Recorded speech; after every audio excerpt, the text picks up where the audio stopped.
World leader. In fact, he's the only man in the world under 13 seconds flat. He ran that in the first round, 12:92. Grant Holloway, the reigning and three-time world champion in this event. He's also the Olympic silver medalist from 3 years ago at the Tokyo Olympic Games. Most of the athletes are not fans of having the two-day break, but here we are. We're back and ready to go, and the top two will go through. And starting in lane 6, this is Cordell Tinch. Second at last year's Nationals. He was one of the best stories last year. 2 years ago, he was selling cell phones in Green Bay, Wisconsin, but he was convinced to come back to school, made the team, and then got to Worlds last year, where he got as far as the semifinal round. On the inside of Tinch, all in blue, is Dylan Beard. He is another one of the crowd favorite stories, looking to try and make that semi, which is on Friday, tomorrow. So these hurdles are 42 inches high, 45 feet to the first hurdle, 30 feet in between the hurdles, and then 46 feet from hurdle 10 to the finish. This is the event, of course, that has given us stars like Guy Drew, Roger Kingdom, Ronaldo Nehemiah, Lou Shang, Dyron Robles, and others. Cordell Tinch said after the heat, he said, when you race against Grant Holloway, nobody's start looks good. We'll see how his start was here. For sure, Holloway got out fast. Third from your left in the yellow top. Look at him fly to the three-time world champion. He's leaving everybody behind.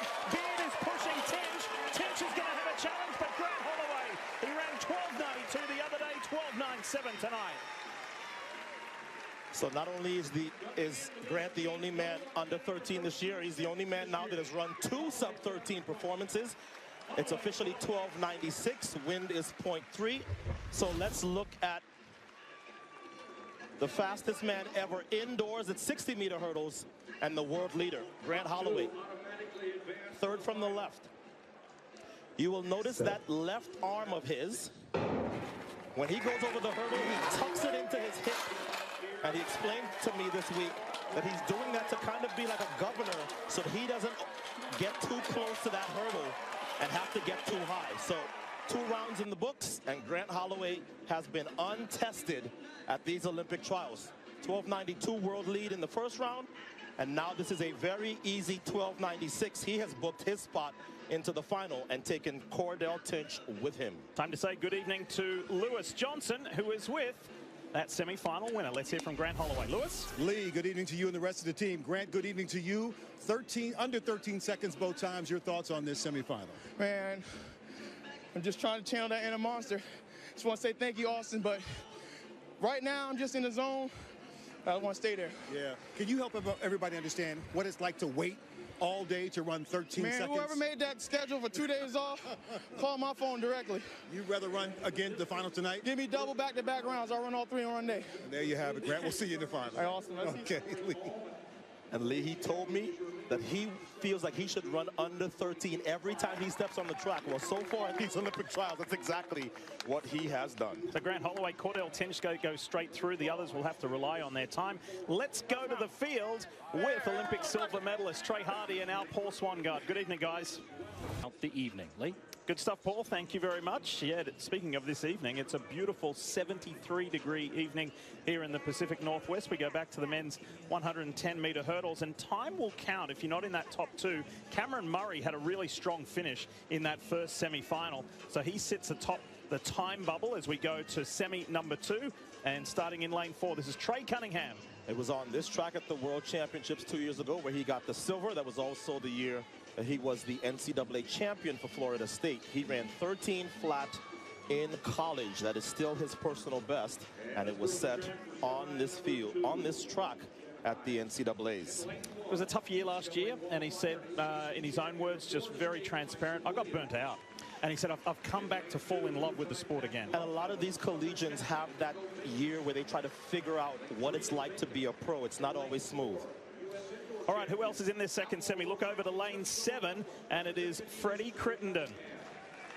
Last year, finished 3rd at the U.S. Championships, qualified for his very first World Championship team, and then in Budapest, he made the final and missed the podium by 1 position. So, the 2023 U.S. Indoor Champion trying to make his first U.S. Olympic team. He's from St. Louis, Missouri. Inside of Freddie in lane 6 is Jaquelin Scott. Darius Luff is in lane 5. Jacoby Tharp was a late scratching in lane 3. Danico Bates, Tyson Williams, Eric Edwards, Ahmed Young are also in this second semi-final. Same rules apply, folks. Top 2 go straight through to Friday's final, and there are 3 spots left on time. Arias Merritt's 12.80 world record is almost a full 12 years old. The person who's been closest to it, you already saw him run. Grant Holloway ran 12.81 at the last Olympic trials on this track. So we think that Cunningham is certainly the favorite here, but Crittenden is going to have something to say about getting to that final as well. Cunningham looked very smooth, as he usually does when he's in this kind of form and rhythm in the first round.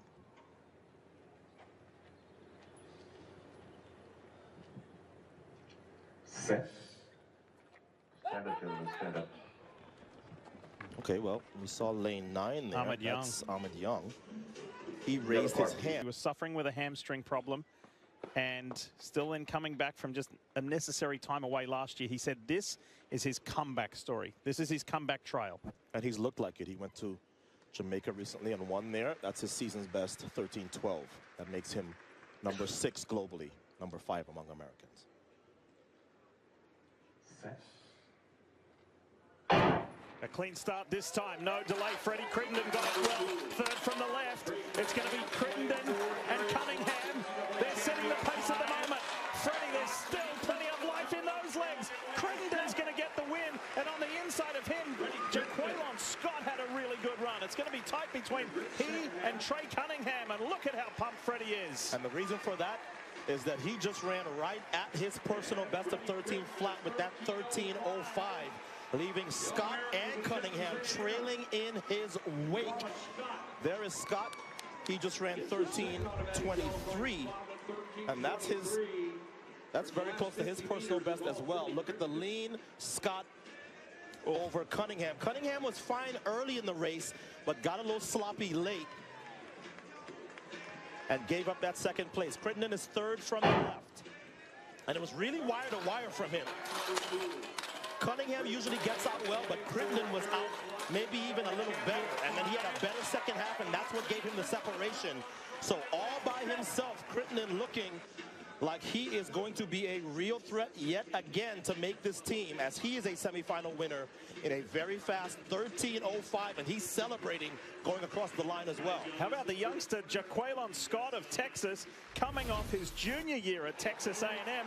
Jaquelin, you're going to an Olympic trials final, but let's hear from the winner of that semi. Here's Freddie with Lewis Johnson. All right, Freddie, just describe the excitement. I'm hype. I'm grateful to be here. I want to thank God for being able to be here. This is my 3rd Olympic trials. 2016, I was hurt. 2021, I was hurt. 3rd time's a charm. And I just want to capitalize on being healthy, being strong, being fit, having a good support system. My beautiful wife at home. Got my baby coming in 4 weeks, my first child. So I just want to capitalize on the opportunity and just being here, having fun, doing what I love, and executing at a high level. Awesome. See you in the final. See you in that final. Look at that smile and listen to that positivity. Oh, that's why he's running fast. He's got a baby on the way. That's all the motivation you need. He's got a lot going. If you want to come to school, the University of Oregon's a pretty good place to come.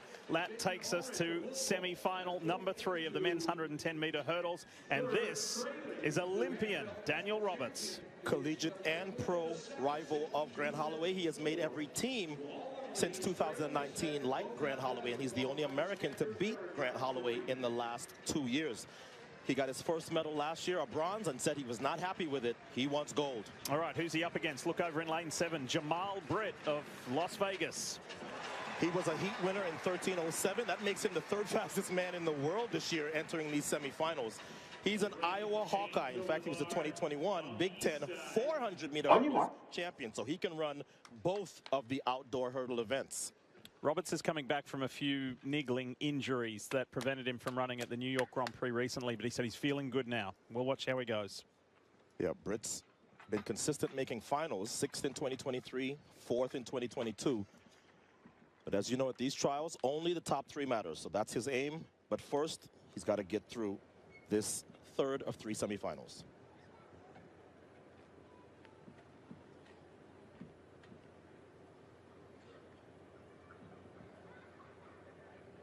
Set. And they're going to get called back.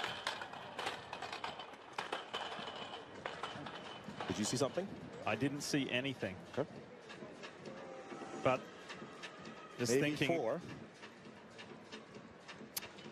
So the hurdles will be put back in place. Everybody has to reset mentally. Meanwhile, that's happening. We'll check in with Val Armand, Paul and Trey. Here we go.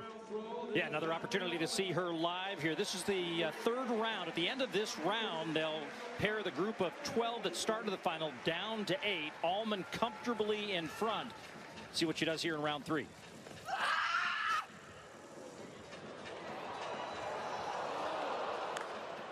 She went after that with a fervor and an energy. Now she's just got to dial that in. Went after it a little too hard, pulled a little to the left, and it might. She's aiming for the hurdlers over there, guys. Wow. There's a good sign. The green card is for the field, but let's have a look at the replay. See if you see anything, Addo. Yeah, see if you see any movement as they come up here for set. Just look and see if maybe there's any movement. Now, the thing is, there's going to be a little movement. These are world-class athletes who are literally crouched waiting for the sound of a gun. But green card shown, and we'll reset this semifinal.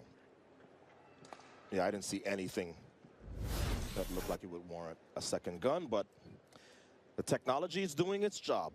Let's go again. Top 2 go straight through to tomorrow's final, and there's 3 spots left on time. Daniel Roberts has changed to the 7 steps before hurdle 1. Let's see how that's treating him. Set. Here we go, last semi for the men's 110-meter hurdles. That was a nice start.